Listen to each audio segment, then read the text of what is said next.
want to watch.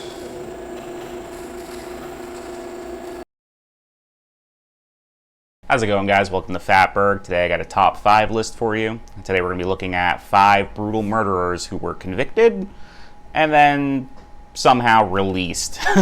So, number 1 here might be a bit of a cop-out, but I put him at the bottom of the list given the circumstances. We're going to be looking at Alexander Honka. Honka is best known for his association with the men behind the infamous 3 Guys, 1 Hammer video. Honka aided in the 2 men in the video, finding some of their victims, and likely participated in at least one of the killings. Due to the lack of evidence, he was only sentenced to about 9 years in prison. During the trial, the 3 Guys, 1 Hammer video was leaked to the internet. It was falsely claimed to be a snuff film, filmed to produce and sell. But this isn't true. It was just kind of produced as a series of videos of other murders they committed that they did just for fun, you know, as teenagers do. Honka was a criminal, primarily committing robberies with the other 2 men, but it is believed that Honka participated in at least one of these killings. Honka was eventually released in 2019, and as of now is believed to be living a normal life with his wife and kids. I'm putting this at the start of the list. Again, he was technically acquitted of the killings, but was found guilty of participating in finding victims, and there was some evidence to say he may have committed some of these himself. And again, given the brutality of these murders, I don't know if he should have gotten off the hook like that. So, number 2 is Fritz Honka. Fritz was a German serial killer active in the 1970s with a very unique background, being that he was actually a Holocaust survivor and spent time in a concentration camp. He and his family were eventually freed by the Russian army, where they then fled to West Germany, I believe. Fritz lived a mostly uneventful life as a security guard, but he was also a brutal alcoholic, spending most of his time at the Golden Glove Bar, which the book and movie about him is named after. Here he would kill and dismember 4 women. He then hid the bodies in his apartment, and one day the apartment complex caught on fire. When the firefighters responded to the fire, they found human remains in his apartment. He then returned home after work to the authorities looking for him on account of the fucking cut up women in his house. And he was arrested and admitted to the crimes. He was convicted of them and sentenced to 15 years in a hospital for the criminally insane. He was released in the late 90s, but due to his extreme age, he was just kind of put into a nursing home where he lived the rest of his life a free man. And as you know, there's no issue with sexual assault in nursing homes by, you know, elderly residents or anything like that. That never happens. You know, those nurses, they were completely safe with him. We're going to move on to number 3, and let me try to pronounce this again. Isao Sagawa. I'm going to go with that. That sounds pretty good. I think that's his name now. I'll be whatever the fuck I say it is. Fuck him. Sagawa was a Japanese murderer and cannibal who, while attending university abroad, killed, ate, and performed necrophilia on a young woman there. Sagawa had a history of disturbing behavior, but nothing quite to that extent. Not even close, really. Due to a mix of gaps in the justice system, being his crime and trial were in 2 different countries, and his family being extremely wealthy, allowing him a strong legal team, it led to him only spending a short time in a mental institution.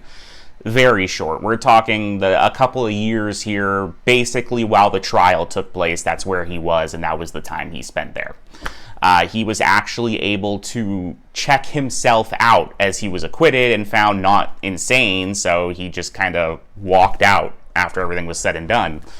And it doesn't end there, really. Sagawa then found a sort of cult following in Japan, where he would be interviewed and mentioned on multiple occasions he desired to and intended to kill again.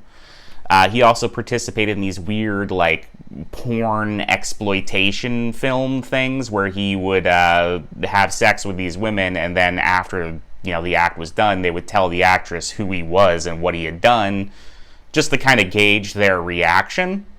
And suffice to say, they weren't very happy with the circumstances.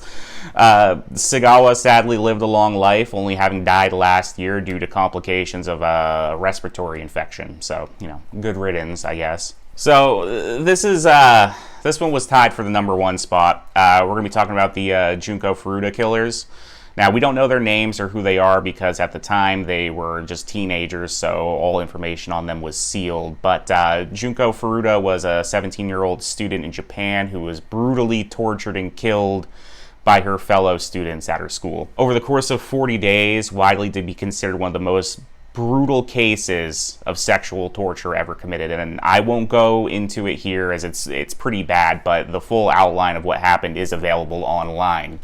The reason the full details are available is because the 4 teenagers who did this confessed to everything. Some even going as far as to brag about it. Being they were children, most of them served as less than 10 years. One of them, he got like 20 years in prison. They are all believed to be free and living their lives in Japan. And again, their names were sealed due to their age. The Junko Furuda case is truly one of the worst things out there to read about, one of the worst things that have happened. The sheer brutality of it is just a nightmare. And the fact that the perpetrators were proud of the act is truly fucking sickening. Fuck these guys. Like, honestly, it's believed their identities were leaked online some time ago, but there's little evidence to support that. I'm going to go ahead and say that that's probably not true.